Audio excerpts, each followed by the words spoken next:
Good evening and welcome. My name is Juanita Senquis. I am the president of CHIP, which is the Coalition of Hispanic Latino Issues in Progress, and I would like to welcome you to our annual CHIP Candidates Night. Can you believe that it's 20 years already? It's hard to believe that we've been doing this for 20 years now, and we're proud of it and the good work that Mike and our moderators are doing here. Before we get started, I would like to welcome Alicia Pardon, one of our trustees, and to open with a prayer.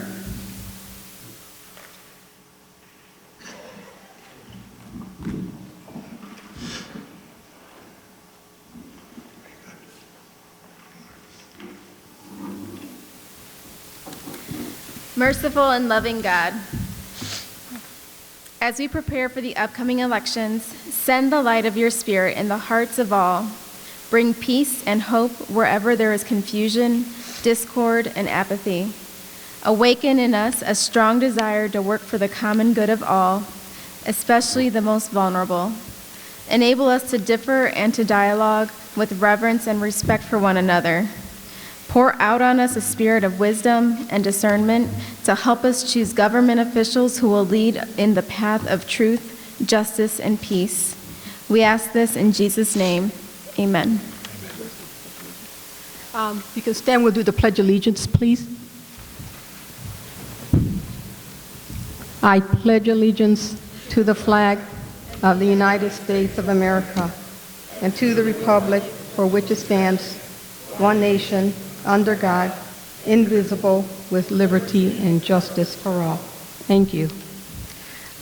Tonight I would like to thank, of course, Joe Bach from Lorain City School for videotaping the program tonight for airing. It is on TV 20. I think it's also going to be on YouTube and at LCC. The forum will be moderated, of course, Mike Ferrell, trustee of CHIP.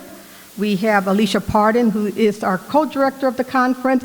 And a reminder, our conference this year is going to be our 25th year. Save the date, April 25th is our 25th anniversary. Tonight we also have Lexi Thompson, a student here at Lorain High School. Every year we do have a student to help moderate the Candidates Night. So let's welcome Lexi. She's an 11th grade student here, and her plan is to go on to college to study nursing.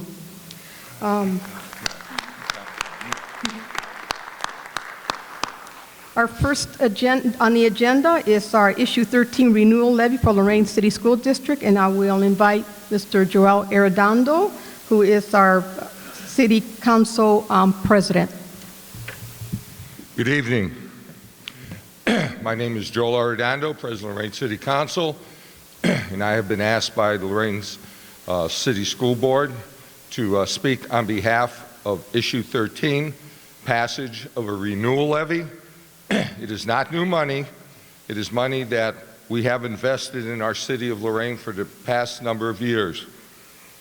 Once again, the residents of the Lorain City School District are the only ones that are eligible to vote for this levy. Even though you live in Lorain, there's different school districts in Lorain, and unfortunately, you will not be eligible to vote for the passage. Our children are counting on you. You, me, everybody here. They're counting on us to provide the approval of this levy. Once again, the teachers, the students, school supplies, everything is important with the renewal of the levy. It's not new money. You're not going to be taxed more. I do not like taxes, but when it comes for investing in the educational system of Lorain, it is very important to me. As President of Lorain City Council, it's important that education is an economic engine for the empowerment of the city.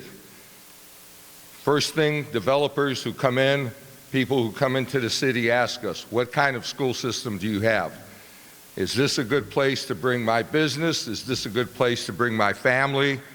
And the answer invariably should be yes.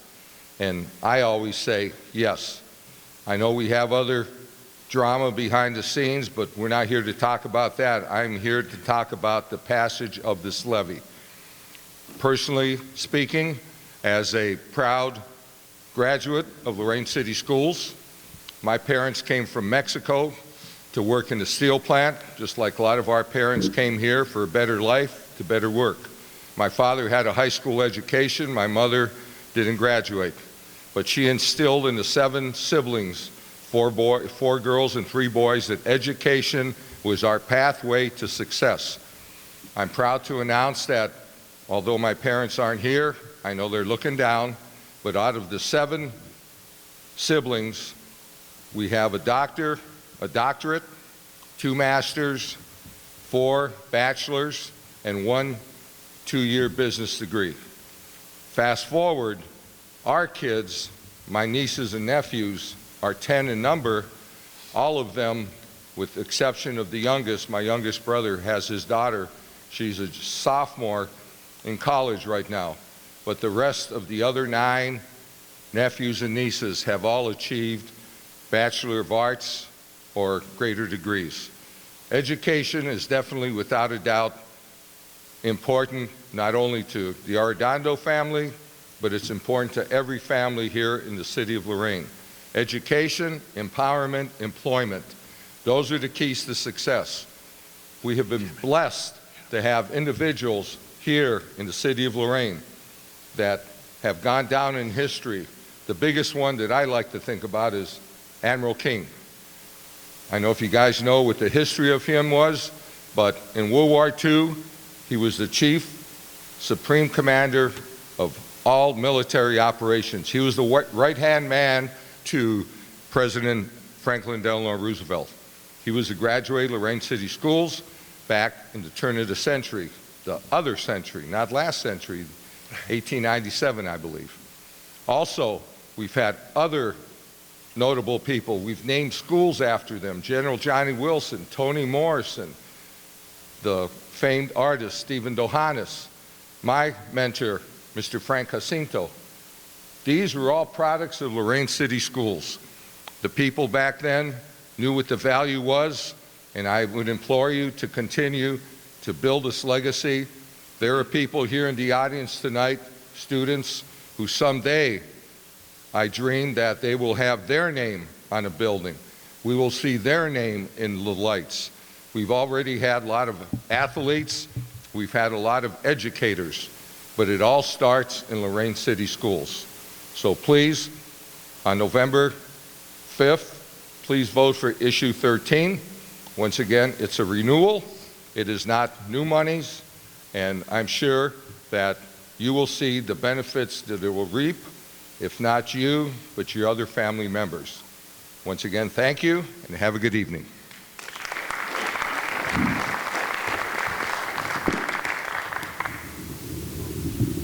Thanks, Joel. Again, it was issue 13, it's a renewal levy for the Lorain City School. Our next levy here is issue 14, an additional levy, Lorain County JDS. And Dr. Glenn Faircloth, the superintendent of Lorain County JDS, is here to speak on that. Thank you.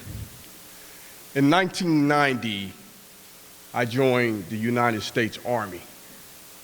I did a 4-year tour, and I did 2 tours in Saudi Arabia, a tour in Panama, where I was an airborne ranger in a tanker.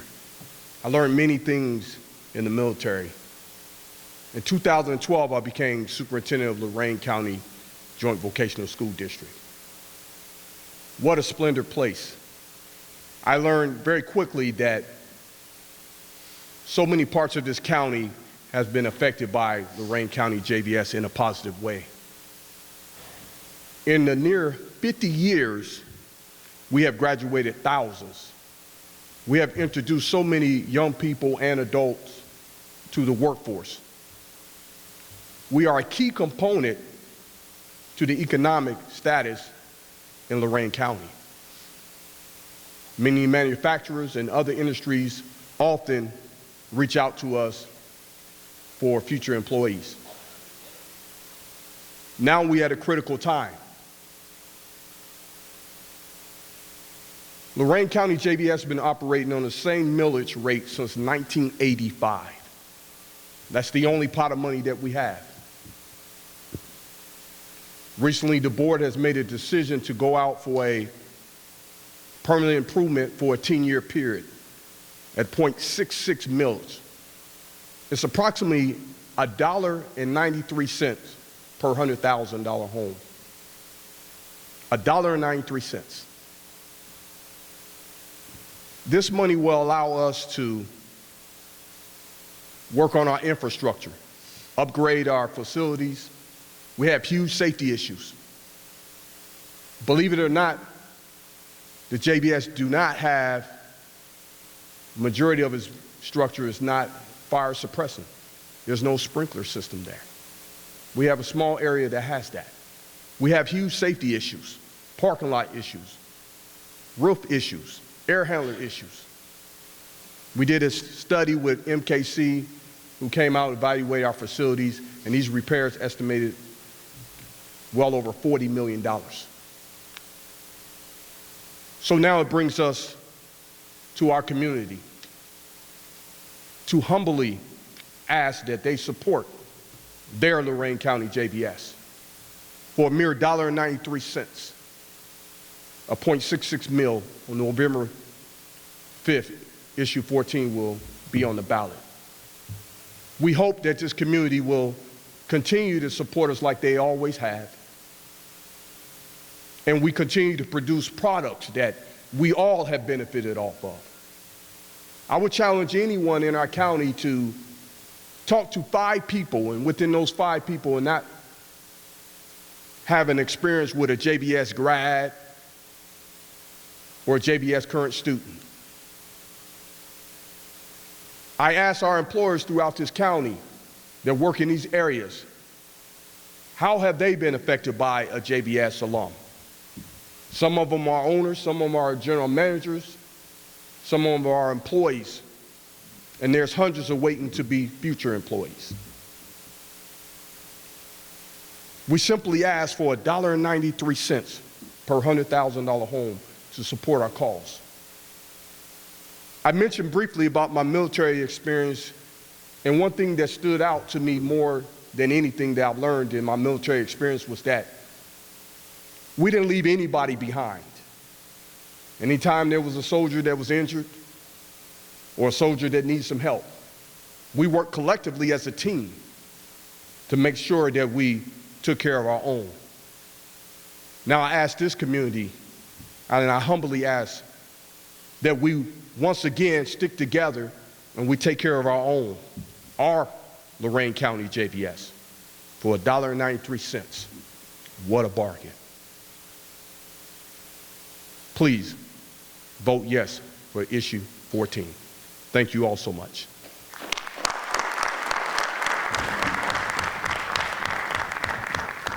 Thank you, Dr. Faircloth. And again, that was issue 14, additional levy for the Lorain County JBS.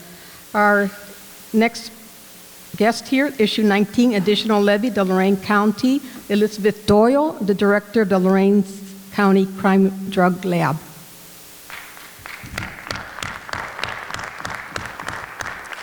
Hi, as I was introduced, I'm Elizabeth Doyle from the Lorain County Crime and Drug Lab. I just took over as director at mid-year, so I am here to ask you to vote for issue 19. So we have been operating on the same millage since 1982. I don't want to brag, but I was negative 3 weeks old at that time. So we are in desperate need to keep our laboratory going.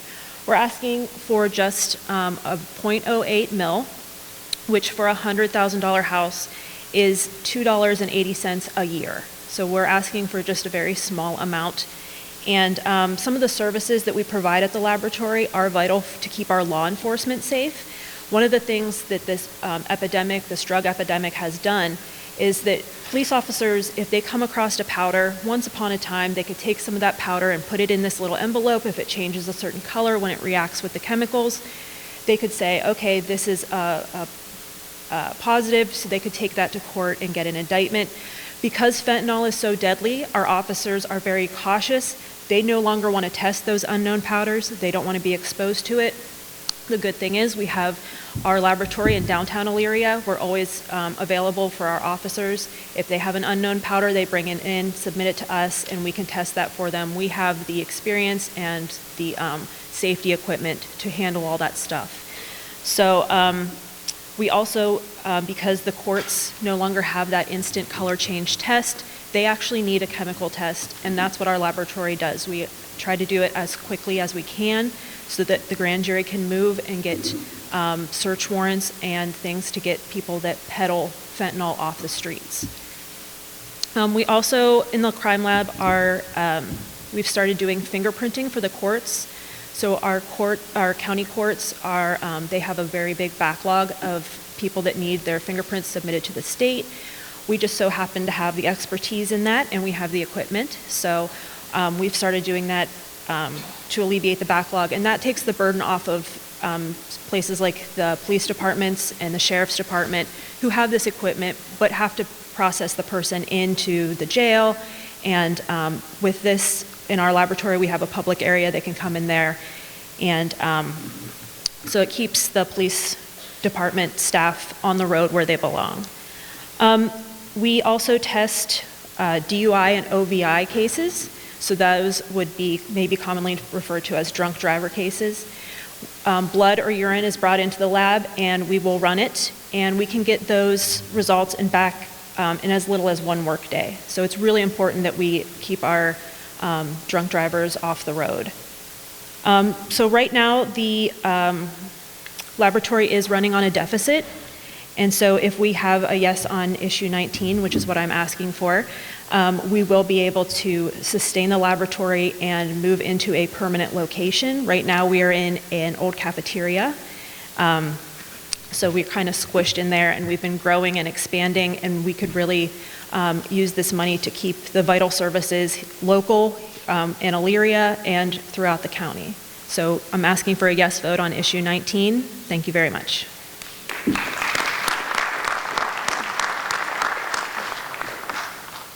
Again, thank you, Elizabeth Doyle, the Director of the Lorain County Crime Drug Lab, issue 19, additional levy. And now I will turn it over to the moderators, Mike, Lexi, and Alicia. Thank you, Madam President. So now we're going to go into the races. First, we congratulate all of you, and we empathize and sometimes sympathize with those of you still wanting to run for office in this day and age. But we definitely need you. We need people who are committed and who look out for the citizens of our county and of our city. We're going to begin today with the councilman's race for the 4th Ward. So we would like to invite Mr. Gregory Argenti and Mr. Dan Nutt to please come up.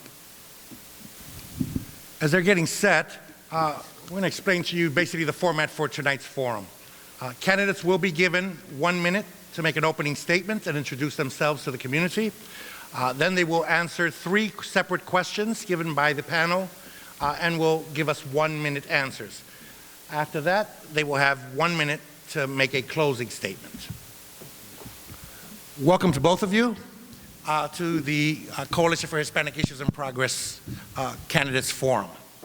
We're going to begin with your opening statements, and we'd like to start with the current councilman for that ward, Mr. Gregory Argenti. Buenos tardes, damas y caballeros. Gracias por estar aquí esta noche. First, I'd like to congratulate Mr. Nutt on his candidacy. As Michael said, we need people to do that. I'm Greg Argenti, Lorain's 4th Ward Councilman. I'm seeking re-election as an independent, nonpartisan candidate. I'm currently chairman of the Police, Fire, and Legislative Committee and also sit on the Building and Lands Committee. After decades of decline, Lorain is experiencing positive progress in several areas. I believe that I have and will continue to contribute to that progress. Together with the administration, department heads, city workers, fellow members of council, and especially our citizens. There is much work to be done. I have the experience, knowledge, and dedication to help our city continue its positive momentum. I have received official endorsements from Lorain FOP Lodge 3, IAFF Local 267, Lorain County AFL-CIO and its affiliated unions, and the UAW CAP Council. Thank you. Thank you, Mr. Argenti. Now we'll ask Democratic candidate Dan Nutt for his opening statement. All right. Well, thank you. I'll try to be quick and concise. A little bit of personal information. I'm married to my beautiful wife. We have 2 children, our son and our daughter. I am the past president of my Rotary Club, and as the motto for Rotary is service above self, I truly do believe in that motto. I believe in service. And those are 2 good reasons for why I'm here today. I believe in service, and I'm here for my children because I believe they should have, as every parent does, the best opportunities and a great community to live in and grow up in. And we are raising our children in Lorain. I want Lorain to be better tomorrow than it is today. Part of the reason why I believe that I can do that and help with that is my business background. It runs the gamut of multiple businesses, from pizzeria to real estate to app production to flooring companies to furniture manufacturing. I know what it takes to start a business from scratch, open the doors, keep those doors open, and make it profitable. I know how to do those things because I have done those things, and that's me in a nutshell. Thank you. Thank you, Mr. Nutt. And we'll start with you with the first question. If elected, what attributes/skills will you bring to your elected position? And please provide us an example of how you would utilize these attributes or skills to meet the needs of the citizens of your ward. Yes, sir. Well, like I stated, my business background, my skills, my ability, and my knowledge in those avenues. I believe in Lorain, not only do we need to bring new businesses into Lorain, we need to keep and retain the businesses that we have. As I stated, I know what it takes and I know what business owners are going through. I plan to be very business friendly, and what that means to me is being open and communicative with those businesses, knowing what it is they need, and also letting them know what the city requires of them. I know in the process through all the businesses that I have opened and ran and the businesses that were failing that I turned around and made profitable, it would have been very nice to have that sort of communication line with City Hall or with Council. And that's what I plan to bring to City Council to help revitalize and reinvigorate not only our downtown space, which is fantastic with the renovations that's going on, but that also obviously helps the surrounding community that we live in and that we raise our family in. Thank you. Thank you. Thank you, Mr. Nutt. Mr. Argenti, same question? Thank you. At this point, experience and leadership. Regardless of the results of our mayoral election, we are going to have a new and inexperienced person as mayor and possibly new administration. So we need a council that has some, and we also have 4 new council members already. So we need some leadership in that, and I will provide that. Also, we need to get rid of some wasted programs. One of those I saw on your list tonight, but the point of sale. That is an experiment that was a pet project of the former administration that has failed miserably. And want to work on getting that removed for starters. I'll expand on that a little later in my closing comments. Thank you. Thank you. Ms. Thompson will now ask the second question. Mr. Argenti, my question to you is, what do you feel are the most important needs of this resident in the ward that you are seeking to represent? I'm sorry, could you repeat the question? What do you feel are the most important needs of the residents in the ward you are seeking to represent? Okay. In the 4th ward is not an industrial, well, it's commercial, but at this point, one of the most is continued work on the flooding situation on the west side, on the near west side. Tower Boulevard, Edgewood, Ashland, that area that is prone to floods. It's being worked on, but progress is glacially slow. There's not a lot of industry. Most of the homes are in pretty good shape. And I feel the most important issue at this point is continued work on the flooding situation over on the west side. Thank you. Thank you, Mr. Argenti. Mr. Nutt, answer the singing question. Absolutely. Well, when I'm walking around and I'm talking to residents, they have the same concerns that I have, which are roads, high water bills, and they do have some concerns about the downtown revitalization, keeping businesses, as I said. With the roads, the stories I get are all pretty much the same. You know, there's a pothole down the street, they call and nothing gets done. They call and nothing gets done. They call and maybe finally it gets patched. They drop some blacktop in, you wait a few months and it gets ripped right out by the tow trucks, which is actually right around the corner here. And then we're back in the same cycle. So we're putting Band-Aids on things and throwing money out the window. With roads, again, I have family that live on Baldwin, for example, and that road has been atrocious for years.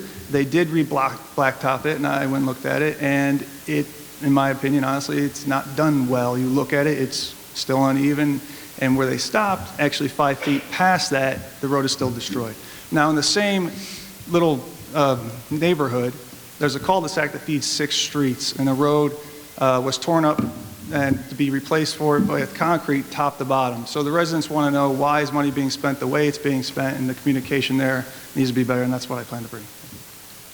Your third question will be asked by our CHIP conference co-coordinator, Ms. Alicia Pardon. And we'll start with you, Mr. Nutt.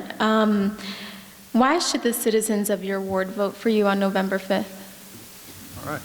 Easy question.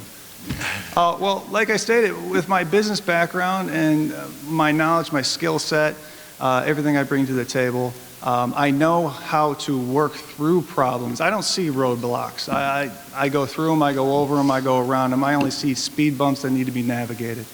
I am a tireless worker. I have 0 quit in me. I'm a doer and I get things done, and my background in business shows that.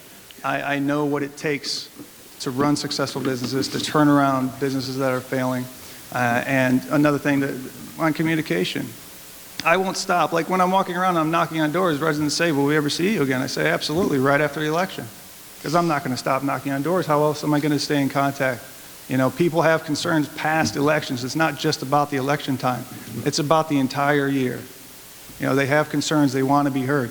I stop at somebody's house, I ask them a simple question. What are your concerns? What do you see? And we're in a 45-minute conversation where I'm just listening. They want to know somebody's there. That's why I plan to give them the communication, let them know what's going on with the city, and to hear their concerns. Thank you. Thank you, and same question for you, Mr. Argenti. Why should the citizens of your ward vote for you on November 5th? Thank you. Again, leadership and experience. I'll continue to fight for our ward. Just to address a point on the roads, since I've been in, we've repaired or replaced over 30 roads in the 4th Ward. And you can document that if you like. I fight for our ward, and you have to remember there are 8 wards in the city. So that pot of money for the roads, for whatever project it is, has to be divided 8 ways, and you have to keep that in mind. You're not just representing your own ward, you're also representing the entire city. And sometimes that there's a tricky area there. And as far as, and I do stay in contact with residents, having town hall meetings, which I'll continue to have, and newsletter, things like that, and being available. Thank you. Okay, and now we're going to move into our closing statements, and we'd like to begin with Mr. Argenti. Thank you. Going forward, we need to be more judicious in our spending, reduce our long-term debt, and work to improve our bond rating. Wasteful programs such as a point of sale should be eliminated. Homeowners might pass the city's exterior-only inspection, but fail a subsequent inspection conducted by a professional hired by the buyer or the seller. Even after a substantial fee increase, this program does not cover its own cost. We need to begin to rebuild Lorain's reserve, emergency, or rainy day fund. The most systematic way to accomplish this is to mandate that every department include 1/2 of 1% of their annual budget request in this fund so that it becomes part of the city's annual budget. We should also take a serious look at the potential benefits of transitioning Lorain from a statutory to a charter form of government. of Ohio's 15 largest and most successful cities, only Lorain, Parma, and Canton remain statutory. Thank you all again, and please exercise your right and privilege to vote on November 5th. Thank you. Thank you, Mr. Argenti. Mr. Nutt, your closing statement. Yes, thank you. And as I've said, with my business background, running businesses, the first thing you learn, obviously, is fiscal responsibility. You cannot waste a single dollar. You have to be responsible for every single penny, and that's what I plan to bring to council. Lorain does have issues, and we do not have endless money, obviously. So we need to make sure that we are spending that money appropriately. I see a lot of issues with the police department and the fire department, understaffed and overworked. These are things that we need to really take a deep dive into. These issues did not happen overnight. In addition to roads and water bills, we need to really look at the situation that we're in, where the money is being spent, why it's being spent there, and communicate that to the citizens, to our neighbors, so that they understand, because that's the number one thing I get is confusion on where and how we are spending our money. My big things are communication, fiscal responsibility, and transparency. So I appreciate the opportunity, and please, I request your vote in November. Thank you. Thank you, Mr. Nutt. Mr. Argenti, we wish you both luck in the upcoming election.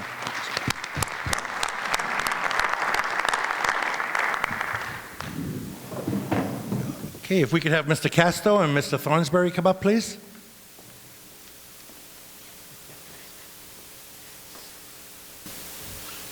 We'd like to welcome you both to this race. You will both have 1 minute of opening remarks, and Mr. Casto, we will start with you. My name is Denver Casto. I am a Republican candidate for the 8th Ward Council. I have been a resident of Lorain for 51 years. I have been a resident of the 8th Ward for 37 years. I am married. Between my wife and I, we have 13 children, which we have learned to manage. And with the 13 children, you see all. So it's not that much difference than what you see a lot in downtown, in council and administration. But I think that we need to get back to the basics. And that's where you start when all else fails.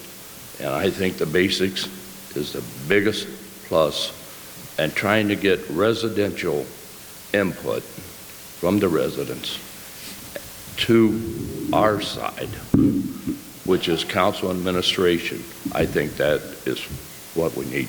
Thank you. Thank you. And Mr. Thornsberry, your 1 minute. Thank you, and thank you to Chip for hosting this and having me here this evening. My name is Joshua Thornsberry, and I'm the 8th Ward Councilman. I've had the great pleasure of serving as 8th Ward Councilman for the past almost 6 years now. My wife's name is Jenny, and I have an 11-year-old son, Hunter, and a 1-year-old son named Jace. When I got involved in this originally, I had my children in mind. I wanted to improve the city to a point where when my children got older, that they could stay here, they could find employment in the city, and they would have a city they'd be proud to live in. When I came onto council 6 years ago, I would say the city was in dire straits.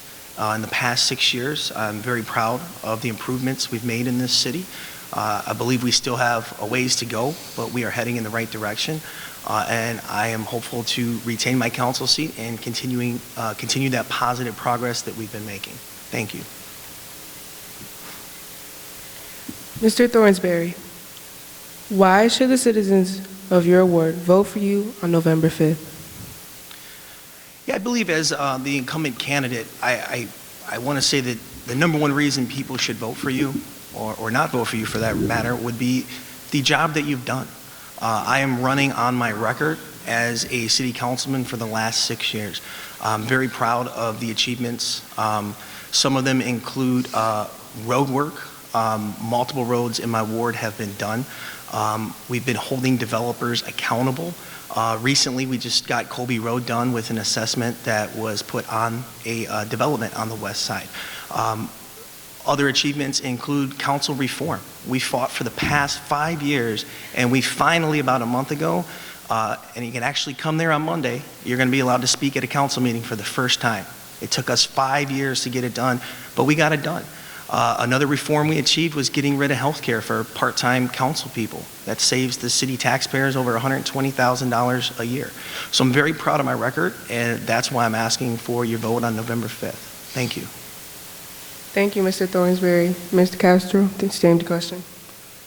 I feel that I have been a resident of the 8th Ward for 37 years. When I moved there, there was very little but residential homes. The area has grown and grown and grown. Along with the growth, we have many problems that has been brought to us by developers that have not been addressed properly. And I feel that we have flooding issues that need to be addressed. There are several issues as far as water rates, and since I've been on the campaign, the water and sewer rates are the most talked about of all campaign issues. People are worried about where their rates are going. How are we going to pay those bills? Where are our money going? Do I see any more? But I feel that we can go ahead, get this together, and make the 8th Ward a much better place to live. Thank you. Okay, and for your second question, starting with you, Mr. Casto. Due to the ongoing crisis in Puerto Rico, more and more families are moving to Lorain. Several of these families have limited English-speaking language skills. If they move into your ward, how will you communicate with them? If we should get the influx of the Hispanic from Puerto Rico, I feel that we would be able to welcome them in. We would have to try to get translators. We would have to try to redo the school with the system to get the school system set up to where they would have the translators, to where we would have tutors, where we would have town hall meetings, and that people would get caught up with what's going on in this city. And I feel that we could trans over very easily with just a little effort from the citizens of our ward, because our ward is a very caring ward, and I love it. Thank you. Mr. Thornsberry, the same question. Yes, thank you. First, I would just like to say how deplorable the situation is in regards to Puerto Rico. The Republican administration in Washington has absolutely dropped the ball on this issue, and it's deeply, deeply saddened to see this happen.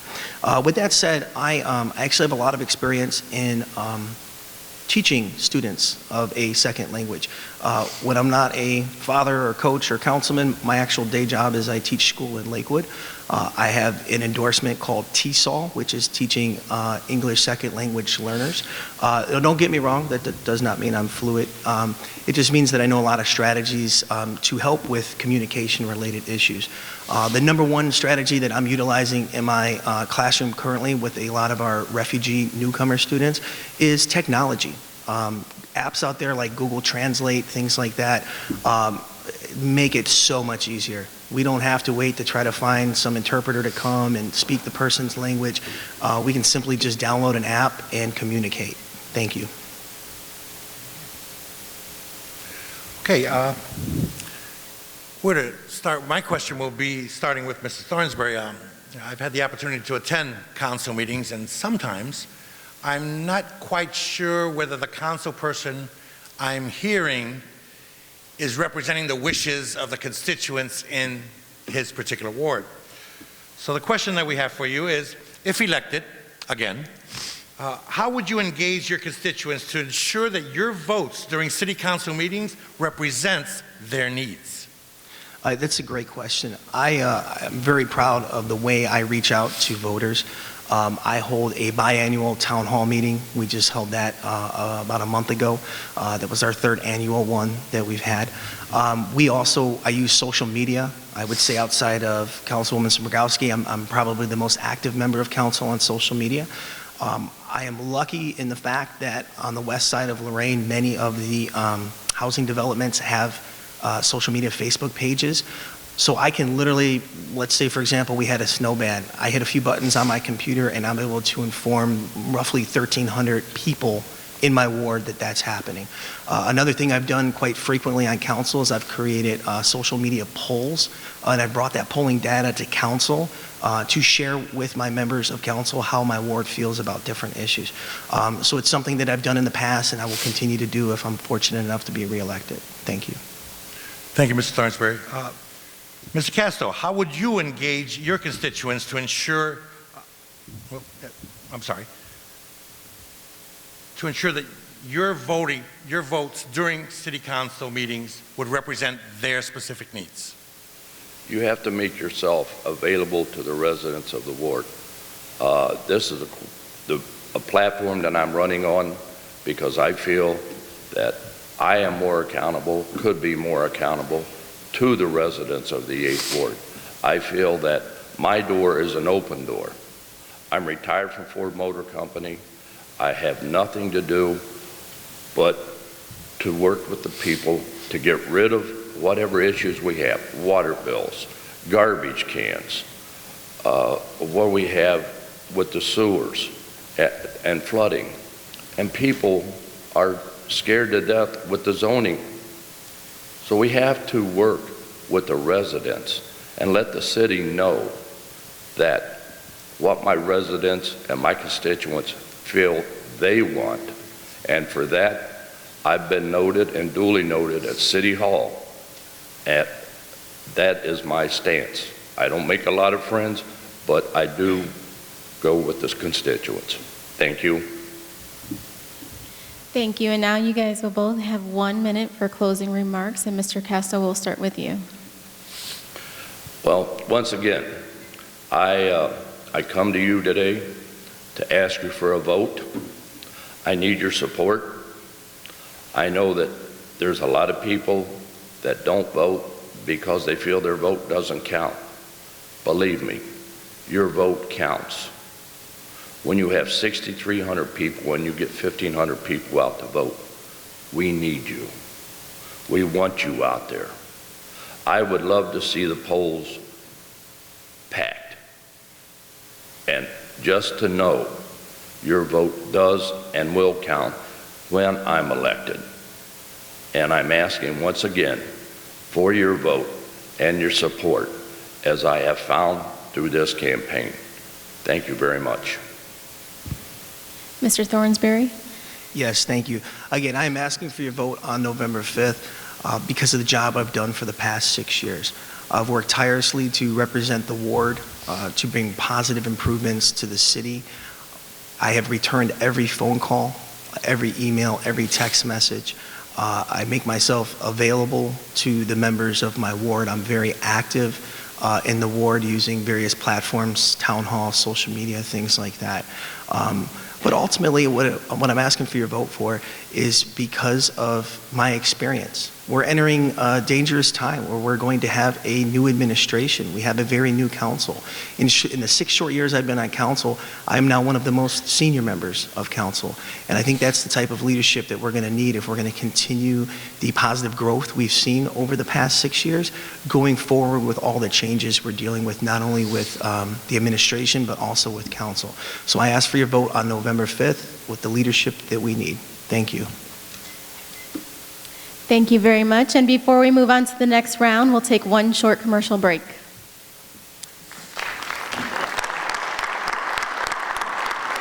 Sergeant Michelle Garcia served meritoriously in Iraq and has the medals to prove it. Soon after leaving the Navy, Lieutenant Chris Scott found a job, a home, and started a family of his own. Corpsman Richard Stokely took the skills he learned in Vietnam and put them to good use as a paramedic. But soon after leaving the military, each of these veterans fell on hard times and faced homelessness.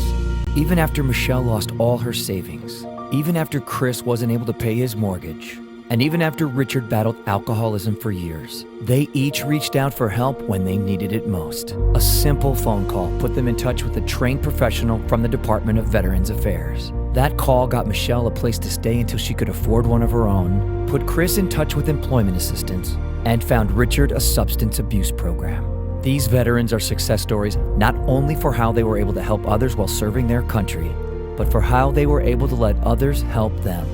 If you know of or are a veteran in need, make the call.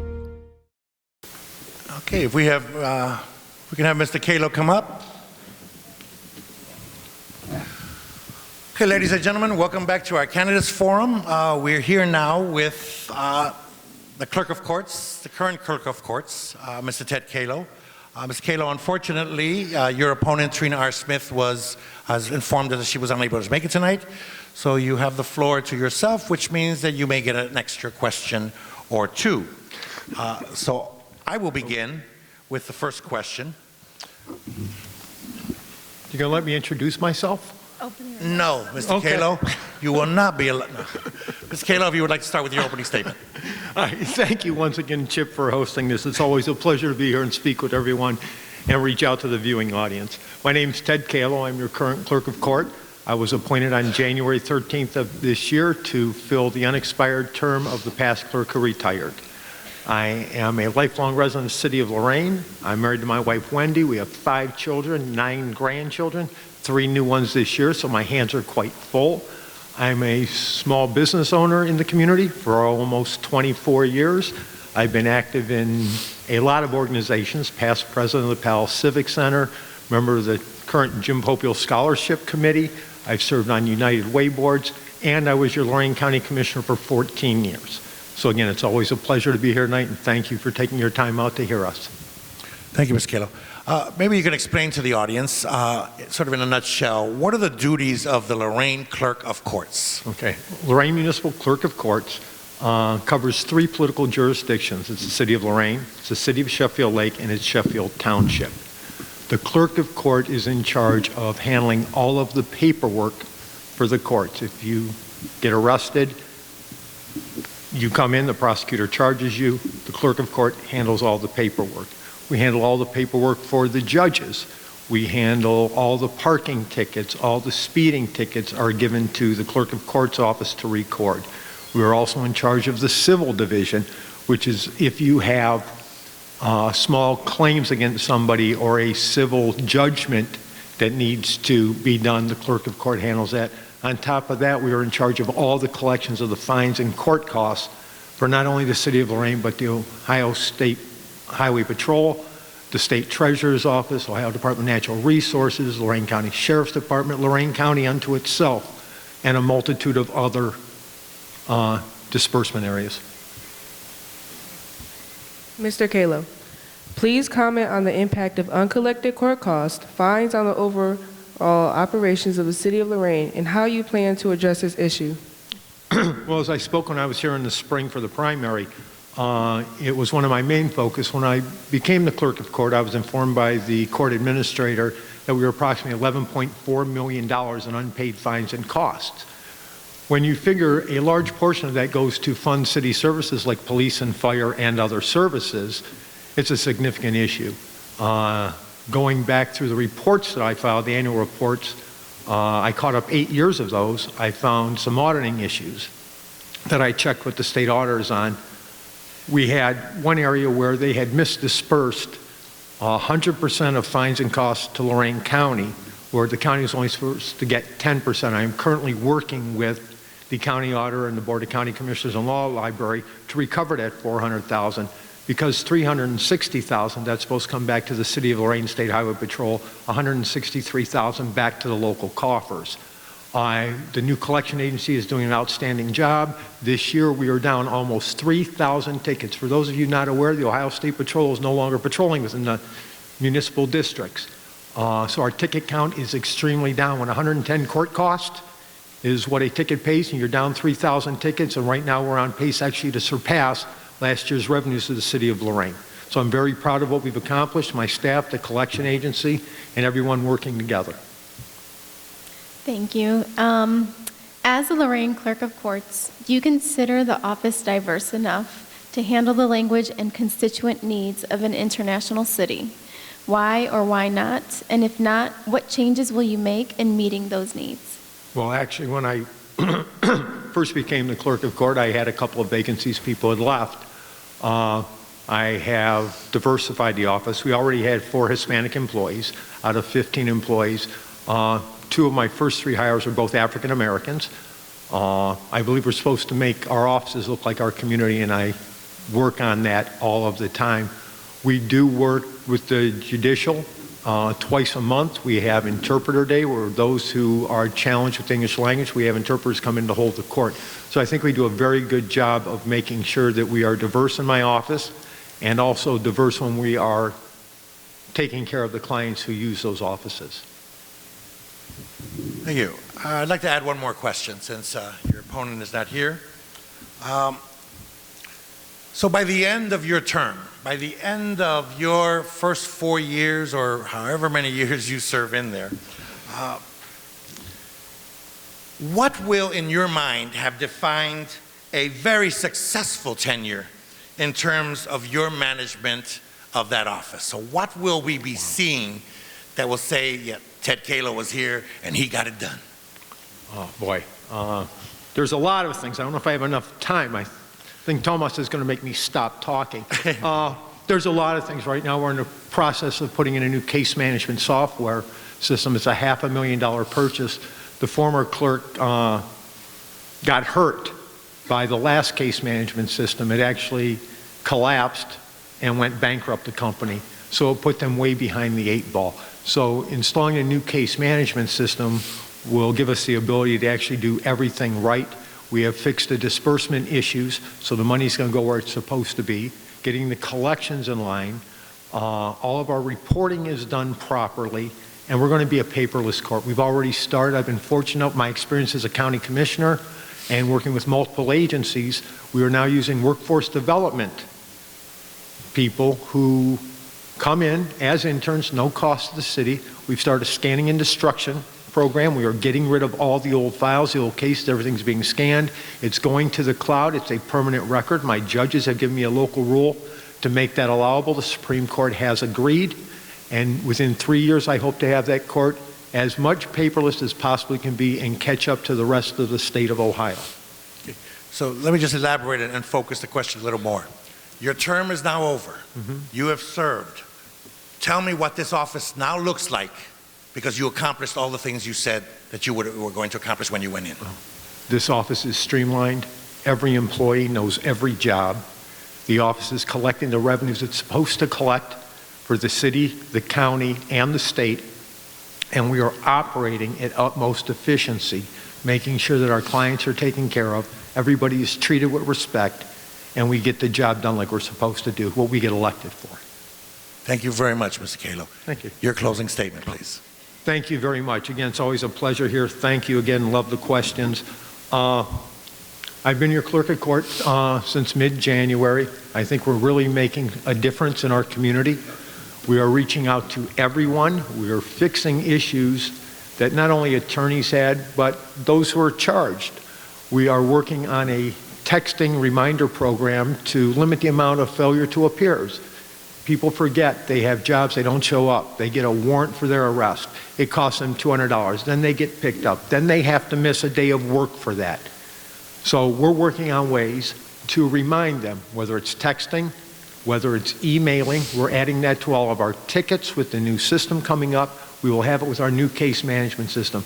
This is not about just convicting people and driving revenue. This is about doing what's right within our community.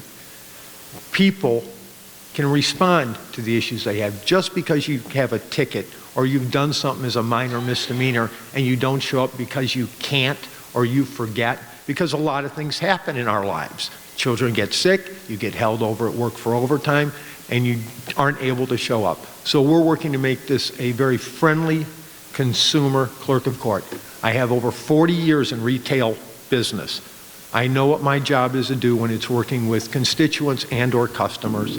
We are making significant strides. You can ask anyone who's working up there. You can speak to the attorneys who work in the office. You can speak to the clients.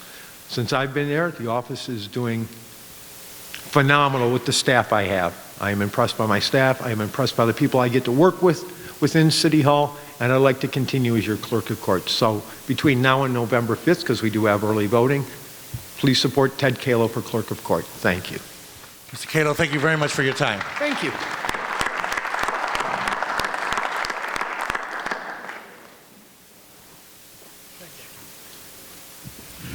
Okay, we're going to take a short commercial break, and then we're going to come to the two very important races for this county. And we're going to start with the race for the mayor of Lorain, and we're going to invite, the mayor of Elyria. The winner of the mayor of Elyria will become the mayor of Lorain too, okay? So we're going to start with the Elyria race. We would like to invite Mayor Brenda, Mr. Frank Whitfield, former director, president of the Lorain County Urban League, and former mayor, Mr. William Grace. We are not certain if Mr. Grace was able to make it, but he was invited. The Warriors to Work program makes it possible for wounded warriors and their families to build new lives together. When my dad left, I was like this big, but now I'm like this big. My dad got a master's degree in human resources. Thanks to Warriors to Work that my dad has a terrific job. The Wounded Warrior Project helps him by, giving him another start. Now that my dad's home, I get a lot more hugs. I'm really proud of him. Find out more about Wounded Warrior Project at findwwp.org. Welcome home the brave. Every year, the Salvation Army serves nearly 30 million people in need. That's one person every second. So by the time you've finished watching this, 30 more lives will have been changed for good. All thanks to your donations. Thank you.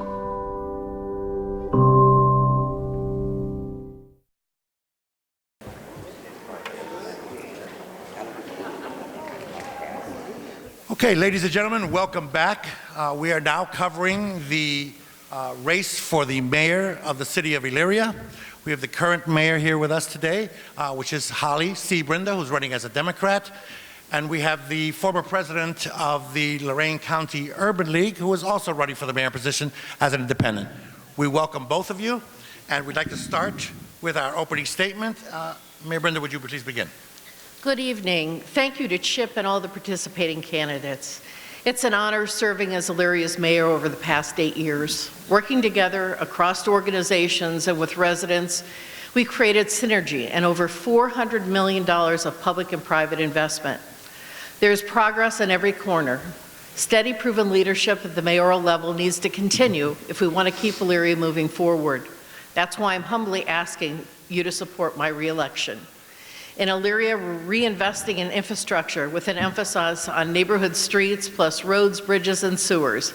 We're supporting and attracting existing and new businesses and industry with a plan, new incentives, a new community improvement corporation, new workforce development program, and regional partnerships. So far, 5 new industries, 11 industry expansions, 50 new businesses, a thriving arts district, new hotels, and a new Jack Nicklaus golf course, and more, just examples. Refurbishing 350 acres of our park system. For details about all of these improvements, please go to my website at brendaformayor.com. Thank you. Thank you. Mr. Whitfield, your opening statement? Yes, good evening. My name is Frank Whitfield, and I'm running for mayor in the city of Elyria. I'm going to give you a quick picture of who I am. I'm a lifelong Elyria resident. I live there with my wife, Kalina. We're raising our 3 daughters, Octavia, Sophia, and Eliza. I graduated from Elyria High School. Sorry to all the Titans out here. Went to Lorain County Community College, graduated from there, got my bachelor's degree in nonprofit administration from Cleveland State, and recently got my master's degree in business administration from Case Western. And so I had a successful tenure at the Urban League for 4.5 years. We helped thousands of folks find employment, hundreds of young people get on the right track, and also it came to a point in April of this year where I was faced with a key decision. I could either stay in that job or run for mayor. And I felt that this city was in such a critical point that I had to take the leap of faith and step out there and say, hey, I'm going to run and try to make this city work for everyone. I believe I have the leadership skills, the relationships, the expertise, the connections to make this city work for everyone. I think we're at a critical point. We're losing over 1,000 jobs in our city in a 5-year period. And at the same time, we have new schools and new libraries. So I'm looking forward to talking more with you about that this evening. Thank you very much, Mr. Whitfield. And we'll begin the questions with you. Cool. Why? Tell us, why should the people of Elyria vote for you as their next mayor? Yes. So this is It's funny because I've been involved in serving my community for the past 16 years. I started off as a mentor, tutor for young people, eventually became a computer instructor. I see some of my teammates here where we helped over 2,000 folks with computer training in a 2-year period. And then most recently, before the Urban League, I worked for the Nord Family Foundation, giving grants away. So I'm very involved in serving our community. And I believe that if everyone I've helped in the city votes for me, I'll win by a landslide. I truly believe that I have a track record of service in our community and that people want that. In terms of my platform and what I'm focused on, the city right now needs jobs. And I'm hoping to use my MBA, my connections with regional players, with national players, to not only build up an infrastructure for entrepreneurs, but build up our workforce in the city and work with our current business to help them grow and expand as well. So not only those factors, but also I've been a bridge builder. I'm able to build connections between people who are diverse and getting them to work together. I'm a visionary, and I think people know me. I'm of the people. You know, that's one of the key things. I'm not the traditional politicians. I'm of the people. Thank you. Thank you. Ms. Brenda, same question. Okay. Well, 5 generations of my family have lived in Elyria. I'm a 4th generation. I have the skills, education, commitment, and proven track record to continue to lead Elyria into the future. We make a great deal of progress over the past 8 years, working in partnership with the schools, the library system, the metro parks, our nonprofits. We've accomplished a lot. There's over $400 million of public investment in our community right now, and it's not time to change. It's not time to change when things are working. We have major reinvestments in our infrastructure.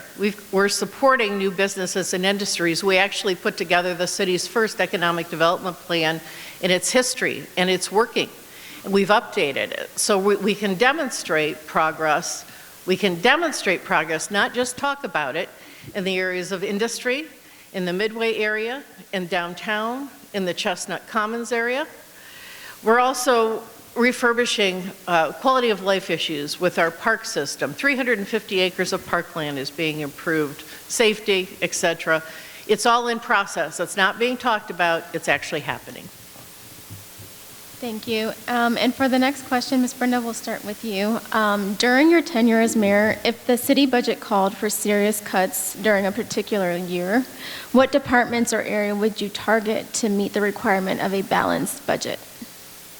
Me first? Mm-hmm. Okay. Well, actually, that was a dilemma that I faced the first year I became mayor. And we were looking at a cut in local government funds and the loss of the capital gains. And I had to cut $1.2 million. So I'll tell you what we did and what we're still doing. We did a voluntary performance audit to identify areas where we could gain efficiencies. We worked with our department heads to restructure the city. We instituted an energy conservation program. We asked all of our department heads to work with us to identify their own cost-cutting measures. We worked with our unions, and they voluntarily reduced longevity. We changed our health care package, and we did not fill some of the part-time positions. Overall, we are right now working with a very lean workforce, and the purpose for this is things are going very well right now financially. Our general fund is up 7%, but we know that's not always going to be the case, and we don't want to have to lay people off. So we're being lean and efficient as we speak. Thank you. Mr. Whitfield, the same question. If during your tenure as mayor, the city budget calls for serious cuts during a particular year, what department or areas would you target to meet the needs of the requirement to balance the budget? So it's ironic that you would ask this question because if I am elected mayor, I will be faced with a huge cut. With the Bendix leaving our city, they're taking with them over 700 jobs and $1.5 million in income tax revenue. And they've announced they're going to leave in the end of 2021. So my strategy is to replace those jobs and create new jobs in the city and not manage decline. And so my goal in terms of what I've done, in terms of my experience, has been around not just a one-time audit, But in any sort of executive management position, there's this thing of continuous improvement. You're constantly looking for where there's waste and when you could be better using resources. I also believe in cross-training, so that I think someone mentioned that earlier, making sure that other people are able to step in when needed. But I don't plan to manage decline. I want to be the mayor because I want growth, and I believe there's going to be growth, and I'm going to bring that through my economic plan, which I'll talk about later on. Thank you.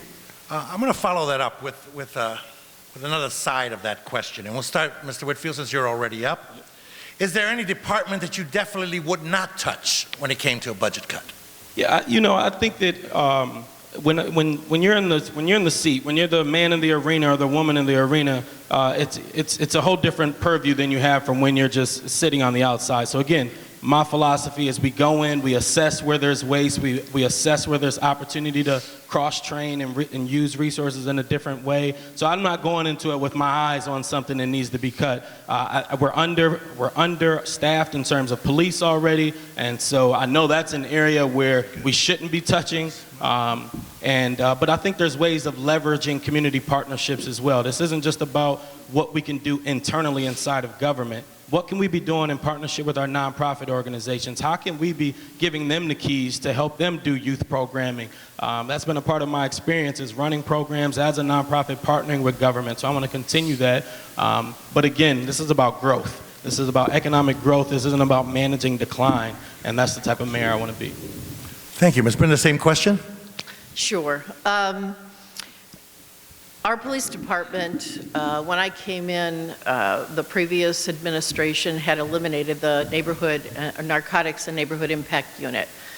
We knew that that was a major mistake because there were issues associated with opioids and other drug-related crime in our city. So the first thing we did was reinstitute that.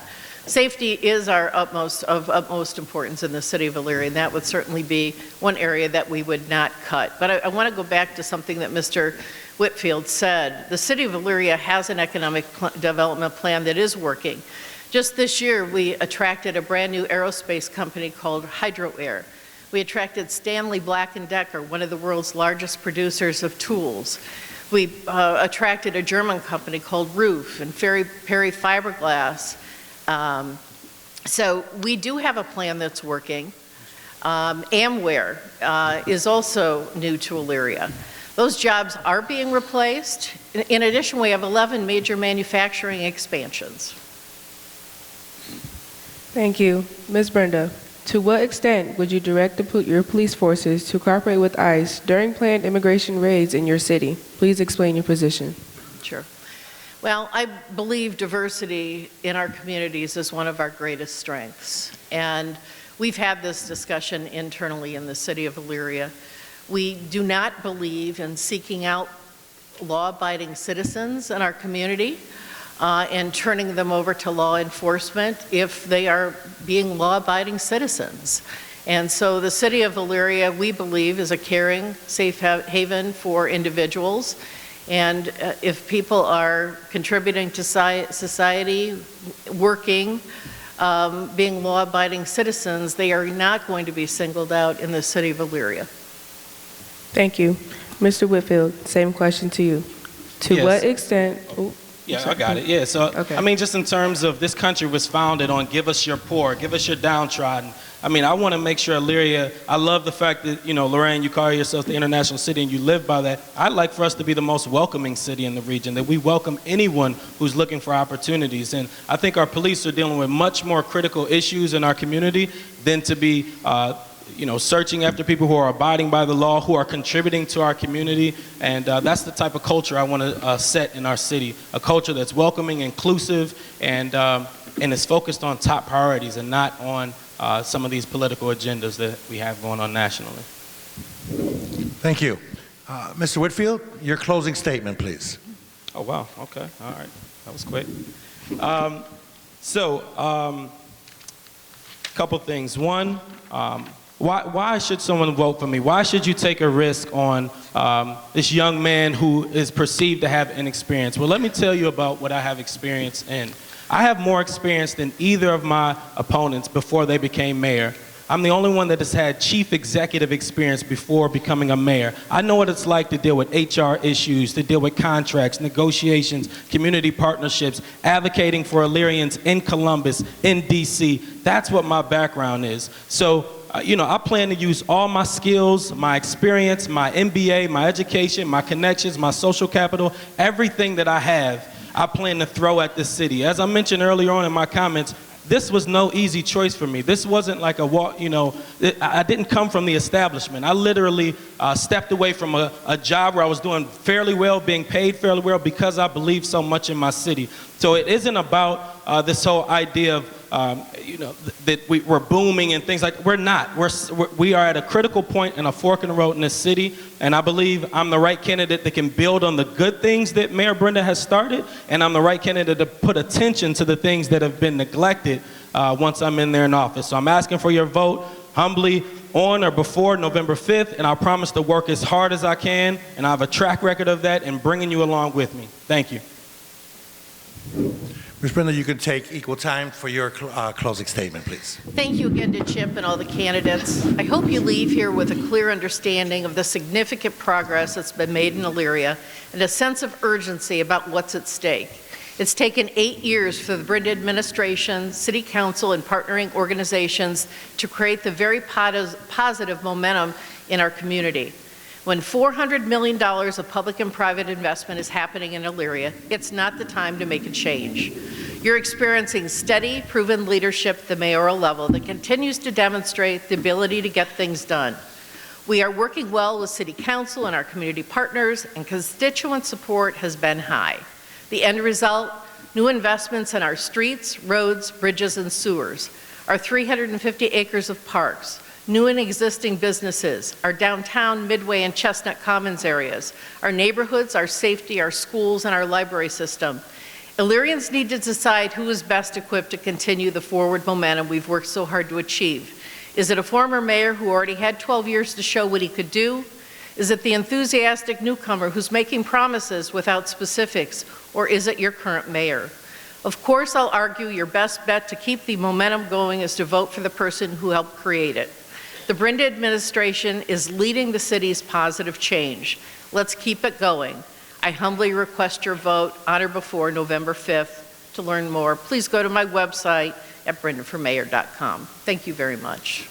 Thank you so much, both of you, for your service, and good luck to both of you on November 5th. Thank you.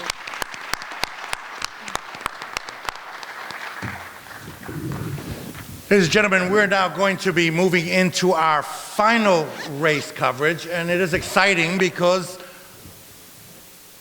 whoever wins this race is the new mayor. None of these candidates have ever served as mayor, and they will be heaping a heck of a lot of responsibility and therefore the proper scrutiny of this panel.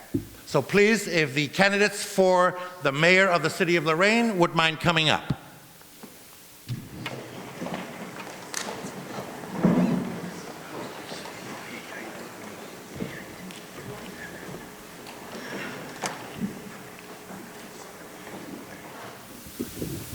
Okay, just so you know, we have time on our hands, so we'll be asking you more than the original 3 questions that we may have suggested to you when we sent you the letter. You get to sit here longer in the hot seat. You get to sit there the whole time, okay? Yes, it's a very important race, so please do not address back to us or to the audience. Just go with that red dot you see in the middle of it. Does everyone have water? Does anyone need water? I think they do. You're all good? I'm okay. Okay, all right. Let's take it. All right, we want to thank you all for joining us today. You will each have 1 minute of opening statements. And Mr. Boble, we'll start with you. Thank you. My name is, again, William Boble, and one of the things that... Please pass the mic. Make sure you get the mic and talk into the mic. You might want to take it. Sorry about that. Good afternoon, and thank you for the opportunity to present myself to the CHIP organization. I wanted to just start out a little bit on why I entered the race. One of the biggest things that had bothered me, the decline of the city of Lorain. And being a businessman for 35 years, it prompted me to do a lot of research. And pretty much catapult me to make that decision to run for the city mayoral position. Also, I have been in this city, my family's been in this city for 150 years. With that being said, so I have deep roots and deep investments in our community. And again, with that being said, that gives you a little bit of insight of who I am and why I wanted to run. Thank you. Thank you. Mr. Bradley, your opening remark. Thank you very much. It's a pleasure to be here this evening, and I'm honored to be running as the mayor of the city of Lorain. I was born in the city of Lorain. I graduated from Lorain City Schools.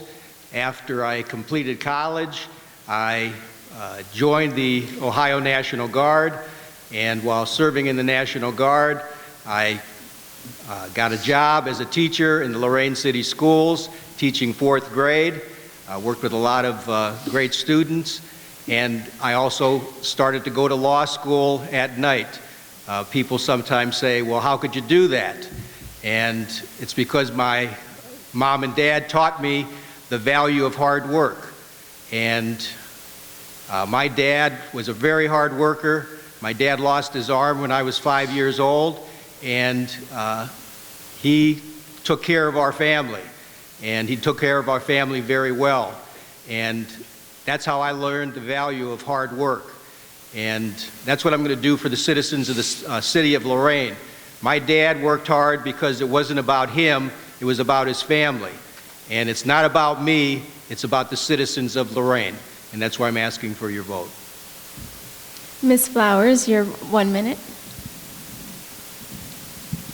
Hi, I'm Patricia Flowers, and I'd like to thank my 3 peers here for stepping up to the plate to come and serve the city of Lorain. I am Lorain born and bred, just like everyone else up here, attended Lorain City Schools. After graduating from Emerald King, I left and joined the Air Force and served in the Air Force for 32 years. The core values of the Air Force are excellence in all we do, service before self, and honesty and integrity first.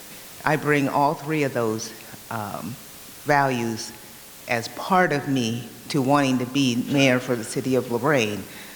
I hold myself to the highest standards, and I want Lorain to be held to a high standard as well.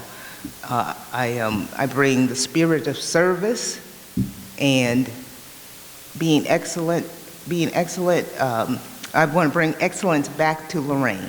After 32 years, these 3 core values are what I stand for. Thank you. Thank you. And Ms. Towers, your opening statement. Good evening. My name is Jessie Tower. I grew up in Lorain. I am a graduate of the Clearview Public School System. I have an associate's degree from Lorain County Community College. I have a bachelor's degree, a master's degree, and a law degree. I have 30 years experience in state government administration. I served under 6 governors, 2 Democrats and 4 Republicans. I served in leadership positions such as chief auditor, section chief, bureau chief, assistant deputy director. As the section chief, I had leadership and management responsibilities for a $2.1 billion program. I am a certified public accountant. I am an attorney concentrating my practice in nonprofit organizations, churches, probate, wills, and estates. I am an educator and the director of the Tower Educational Learning Center. I am the only one on this stage that has the experience in state government administration and the only one who has demonstrated vision and leadership that you can trust in administering the government at any level. Ohio trusted me to provide vision and leadership at the state level, and now I'm bringing that experience back home to provide vision and leadership that you can trust at the city level. Thank you. Okay, we're going to begin with questions now, and we're going to allow each of you an additional 30 seconds if you need it for any of the questions that we are about to ask you. And we're going to begin the first question with Ms. Tower. Ms. Tower, when I was growing up here, I remember playing in all the parks throughout Lorain, and I remember for some reason that there were actually programs in some of these places. As mayor, how do you plan to address the needs of our city's youth particularly during the summer months when school lets out? Yes. As the mayor, I will address those issues. We've talked about them very clearly in my platform, which you can find all the detail on jessietower.com. But I will talk a little about with the Parks and Recreations Department. We are going to promote art, music, athletic opportunities for our citizens with a strong focus on our children. We will establish a Citizens Park and Recreation Advisory Committee with citizens' input. We're going to discuss partnership with churches and other community groups, the Lorain County Metro Parks, University Hospital, the Cleveland Clinic, and Mercy Hospitals. Explore potential grant fundings. We will determine whether the city parks that are city-owned lots might be used for community gardens. We will partner with nonprofit organizations and business, and we will also establish an Adopt a Park program where the businesses and citizens would keep the parks in good working order and report issues that the city might need to address. Thank you. Ms. Flowers, how do you plan to address the needs of our city's youth, particularly during the summer months when school lets out? The way that I intend to address our youth's needs during the summer months is I have a plan for one of our parks, and if you go on my website, 2020forward.org, you can read more about it, but basically I want to work with the Lorain Port Authority to develop our waterfront into an amusement park, kind of like a Crocker Park kind of situation where we have shops, we have hotels, we have amusement rides. Maybe we can bring in one of the local amusement parks like Cedar Fair or Six Flags to come in and help us develop that. But I think that we need to take advantage of this great waterfront that we have, and not only will it service our youth, service our families here, it will also bring in community adjacent people, and we can stop giving them our money and let them bring revenue to us. Thank you. Thank you. Mr. Bradley, how do you plan to address the needs of the city's youth, particularly during the summer months when school lets out? Again, I grew up in the city of Lorain. I grew up on Euclid Avenue near G Street Park. And when I grew up, we had park directors who worked at our parks and worked with the youth. I remember my first park director was Louis Burlett, and he was a hero to me because I was 6 years old, and I would leave in the morning at 8 o'clock in the morning to go play baseball, and I would come home at 5 o'clock for dinner, and as long as I got home at 5 o'clock for dinner, my mom was happy. And we played baseball every day, and we played baseball against every park in Lorain. And I learned about every neighborhood in Lorain, and I learned about all the kids in all the neighborhoods in Lorain because we played baseball every week. And if it was raining, we made pot holders for our moms, or we made change purses for our moms. And that's the kind of city that I want to see our youth have. I met with a lady from Mansfield, Ohio, who came here, who started an arts program for children. And she took a 40,000 square foot building, and she developed an arts program in Mansfield that has been successful for 25 years.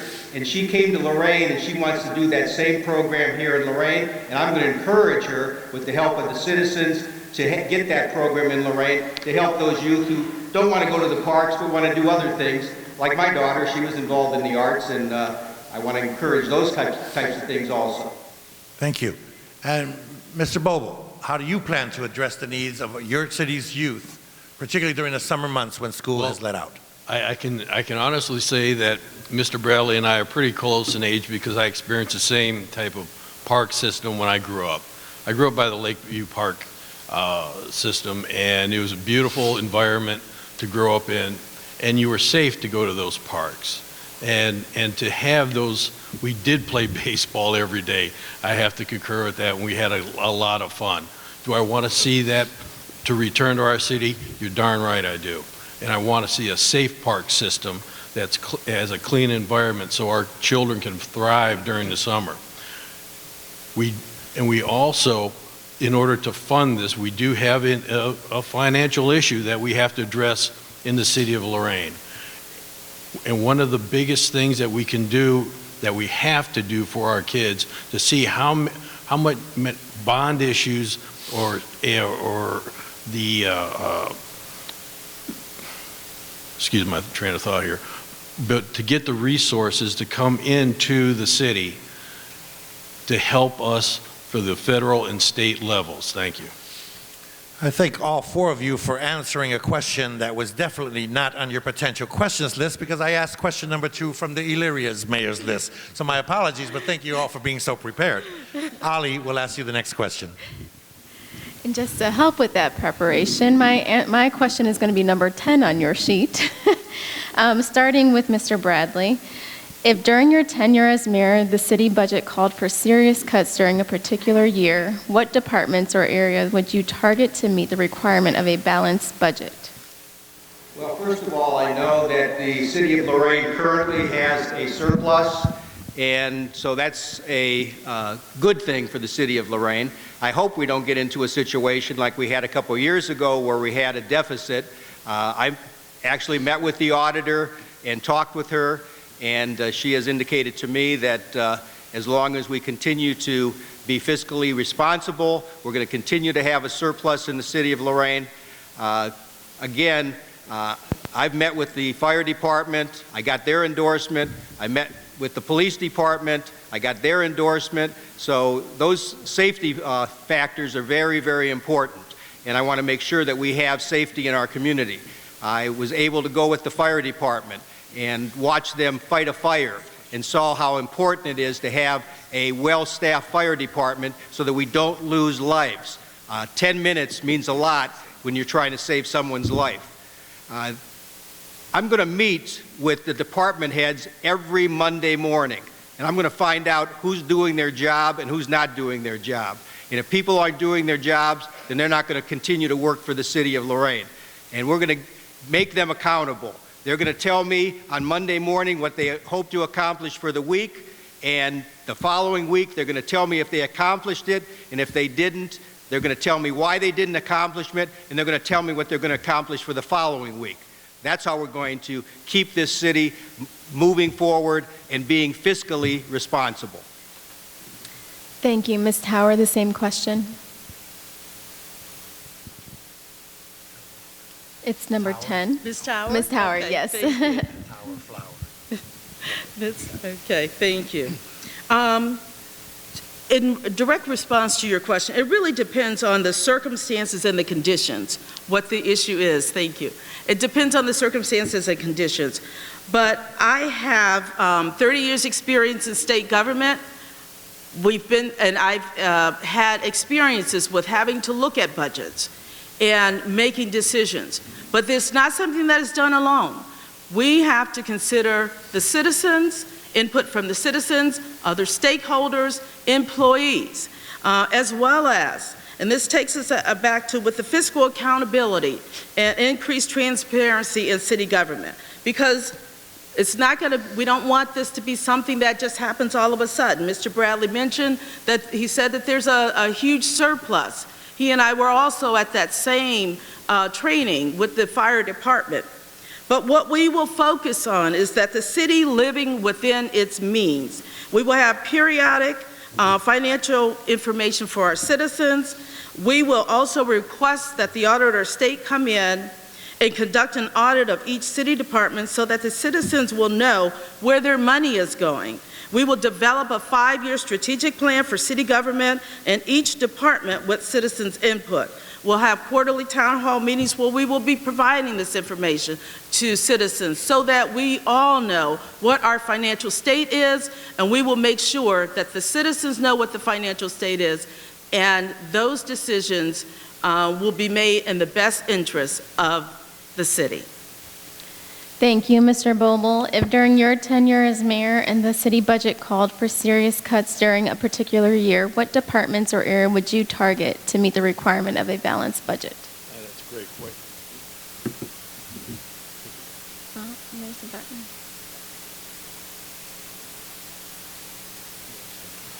You lost the mic? Turn it off after that? No, just. Okay, thank you.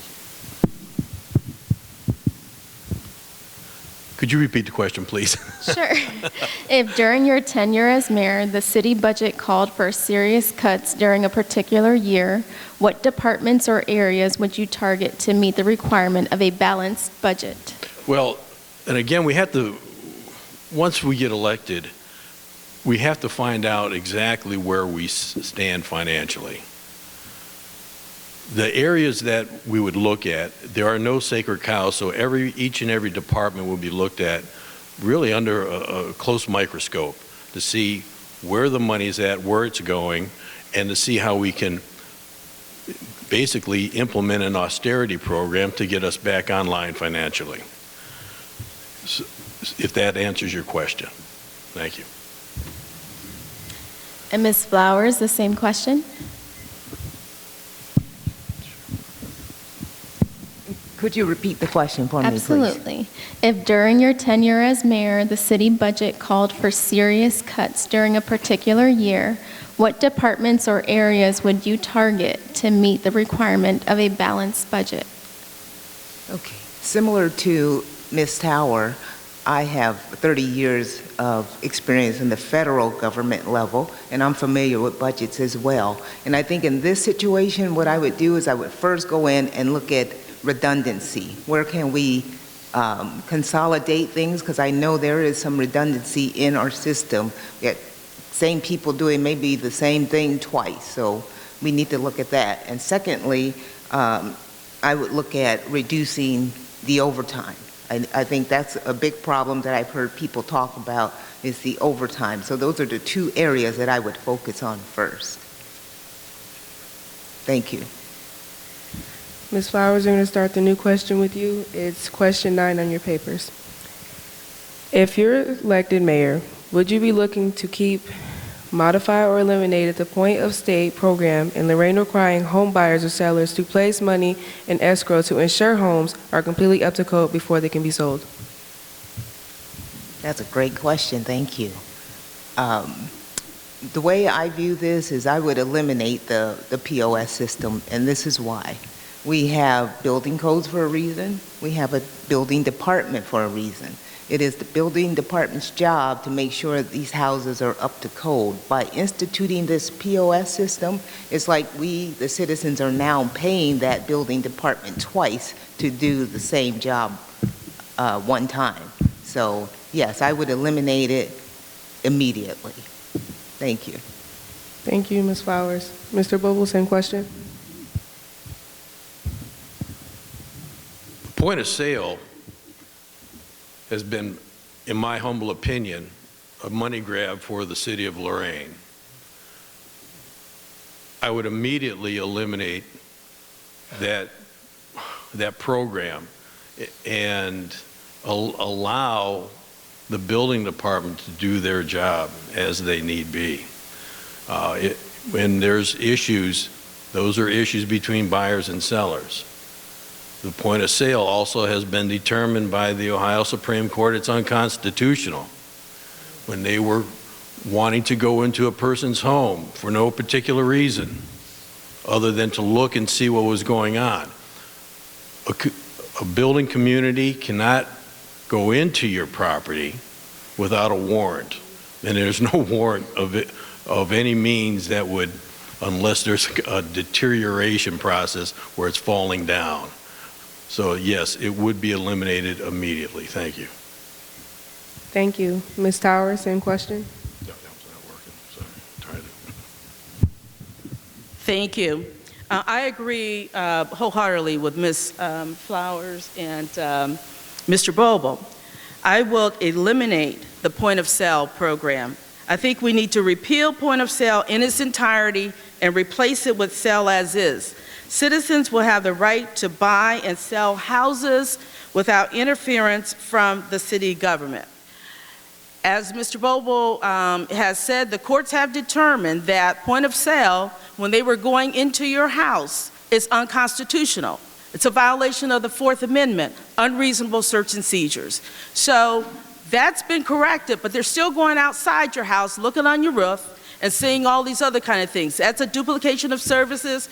We just need to allow people to sell their homes as is. What we're looking for also is promoting clean and safe neighborhoods throughout the city, and we will continue to do that, but point of sale does not take us there. Thank you. Thank you. Mr. Bradley, same question.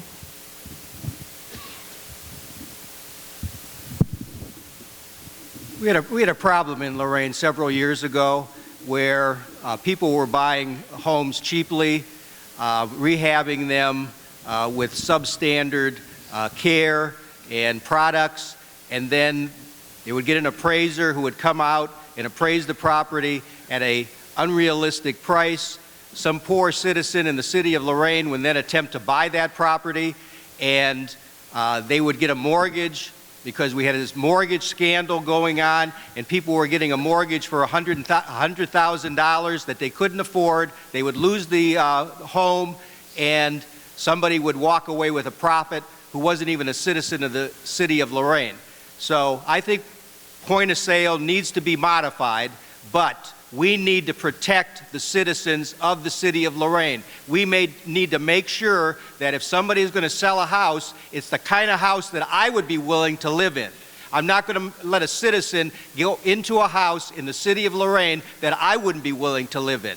So we're going to make sure that that program continues as modified. I'm going to work with council to make sure that we have a good program, but that protects the citizens of the city of Lorain. We don't want another mortgage scandal in the city of Lorain where people are losing their houses because they're getting substandard housing and getting ripped off. Nobody's going to get ripped off in this town if I'm the mayor. Thank you. And for your fourth question, starting with Mr. Boble,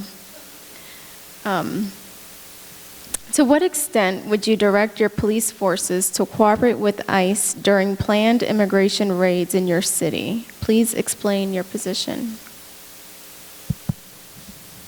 It's working great.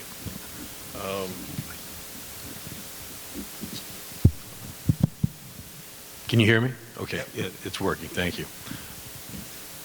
The ICE raids that would take place, I believe that they are people who they're not citizens, and if they are committing crimes, if they are people who are living in our community, law-abiding as citizens, productive citizens, it would be hard-pressed to direct our police force to cooperate with a search and siege. Unless those folks are committing a crime and it's brought to the attention of our police force, then I would expect our police force to fully cooperate for those who are committing crimes. Thank you. Thank you, Ms. Flowers. The same question. To what extent would you direct your police forces to cooperate with ICE during planned immigration raids in your city? Please explain your position. Thank you. The biggest thing to remember about ICE is that it is a federal agency, and it is not the responsibility of cities to enforce federal laws. And I have to agree with Mr. Boble. If we have law-abiding citizens, illegal or otherwise, they should not be harassed. And I think this is an issue that takes us to remembering that we are forgetting what our country was built on. It was built on the backs of immigrants, and for us to turn our backs on them now, especially law-abiding citizens, is to forget where we came from and turn our backs on everything that has built this country. Thank you. Thank you, Mr. Bradley. Same question. My grandfather was an immigrant. My grandfather came from Italy, didn't speak a word of English, and he got a job at U.S. Steel. He owned a house on 21st and Elyria Avenue. He also owned a house on 13th and Reed. He was a hard worker, and I think that I'm very proud to be the offspring of a hard-working immigrant to this country. Nevertheless, we get a federal grant to cooperate with ICE and we're going to not lose that grant by refusing to cooperate with ICE. So we will cooperate with ICE to the extent that we have to, not to lose that federal grant. Again, I believe that if you're not bringing yourself to the attention of the Lorain police, then you don't have to worry about concerns with ICE. But I want to make sure that we don't lose that federal grant money either. Thank you. Ms. Towers, same question. Thank you. I'm a lawyer, and one of the things that I will continue to do, is to follow the law. So in this particular instance, if someone has committed a crime, there's an arrest warrant, we're going to follow the law. And there's just no question about it. No, I mean, that's the bottom line. We are going to be a law-abiding citizens. We expect the police to enforce the laws, and we're going to enforce all laws, not just some of them. Thank you. Thank you all for your answers. We're going to move now to our final and closing statements, and we're going to begin with Ms. Flowers. Ms. Flowers, your final statement, your closing statement. Closing statement, okay. I dozed off for a minute there, sorry. All right. I think that Lorain needs new faces, needs new ideas, and needs new leadership. And on that first turn, I am certainly that. I am a new face. Somebody made the comment that I came from out of nowhere, but actually I've been here. Other than being in the military, I've been here. You may not have seen me, but I've been watching, I've been listening, and I've been waiting for this moment. I always knew that when I came back from the military, that when I left the military, I would be coming back to Lorain. And I also knew that one day I wanted to use my leadership skills that I learned in the military, because in the military you start being a leader at a very young age. You're given a lot of responsibility. So I think that I am certainly up to the challenge of leading Lorain to greatness. Thank you. Thank you. Mr. Bobo, your closing statement. I can't say how proud I am to be sitting up here tonight in front of everyone. My great-grandfather, if he was sitting here in his broken German accent, I think he'd be pretty proud. And my grandfather. I come from a long line of tradespeople that have worked in our city, that had built this city with their hands and their sweat and their brawn. I want to continue to have a city that I am proud of, and I have invested deeply into the city through my own business of 35 years, through my own finances through over this same period of time in order to improve it. This is what I would continue to do and work for to bring jobs back to our city again with a significant financial plan. So I ask for your vote for the City of Mayor. Thank you. Thank you. Ms. Tower, your closing statement.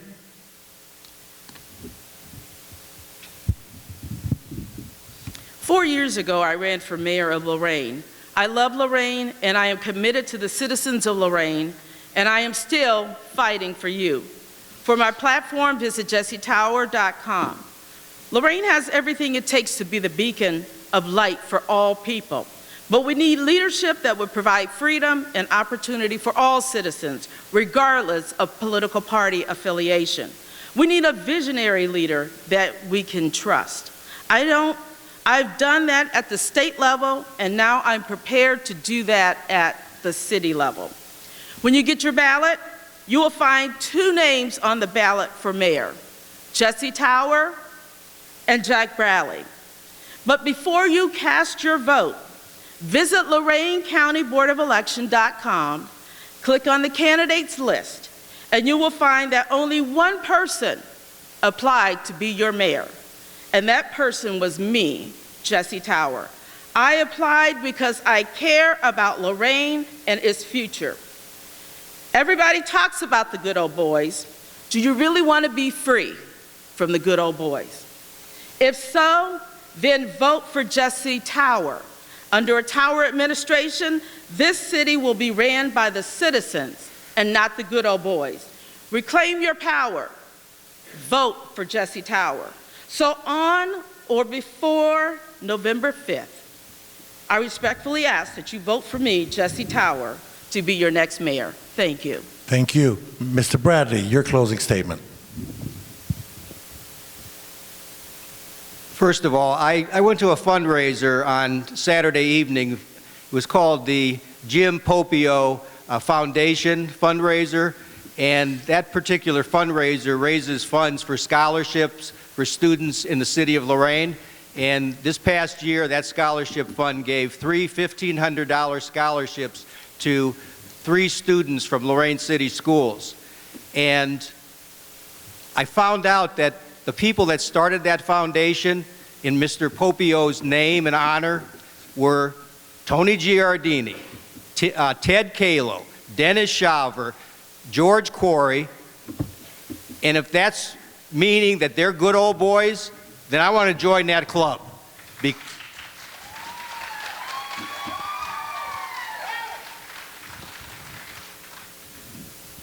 We want people that do things for the citizens of Lorain, the students of Lorain, and care about Lorain. Now, I told you a good leader knows that it's not about me, but also a good leader knows that it's all about me. And what I mean by that is this. I've gone out to the communities. I've had listening sessions in every part of the city of Lorain. I've listened to the citizens. I've asked them to write down their 2 main concerns for the city of Lorain, and I've written down and kept those main concerns because I want to be able to address those issues. I've gone to the neighborhood watch meetings in South Lorain. I've gone to the neighborhood watch meetings on the east side of Lorain. I hope we have block watches in every section of the city of Lorain. I plan on continuing to meet with those citizens, to listen to them, and to hopefully address the concerns of the citizens of Lorain. You know, I roll up my sleeves in South Lorain with Ray Carry-On and Antonio Barrios, and we cut down trees, we cut down limbs in front of the old YMCA. I got poison ivy doing it, but I'm going to tell you something. That's the best poison ivy I ever got. So I'm going to continue to work hard. I'm going to continue to work with the citizens of the city of Lorain. And again, it's about me, but actually it's not about me. It's about the citizens of Lorain. Thank you. I want to thank all of you for your enthusiasm and for your willingness to serve. If you would please remain seated for a minute, we're going to have our president come out. Thank you, and close our ceremonies. Thank you again. But first I would like to have all the ACE youth. ACE, can you please come up to the stage and stand behind our mayor-to-be, one of these? I'd like to thank these group of young ladies and gentlemen. I mean, they help out through the city if you've ever seen them around. Let's give them applause, but I would like them to get up here and have a little spotlight.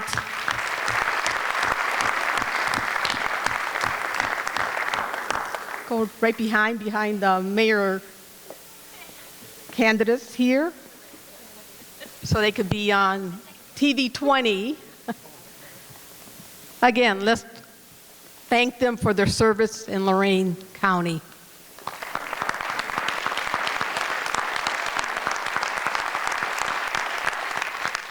As we conclude tonight, I would like to thank, of course, Mike Fidel, Alicia Pardon, and Lexi, where'd you go? Lexi's also one of the youth up here for you being the moderators tonight.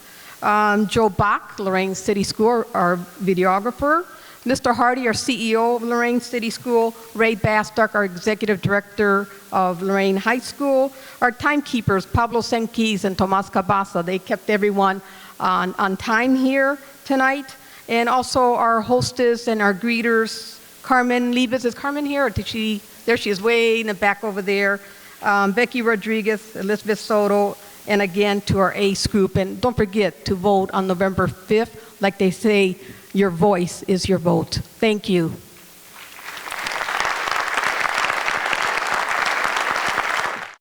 This has been a production of Lorain City Schools TV 20 WLCS.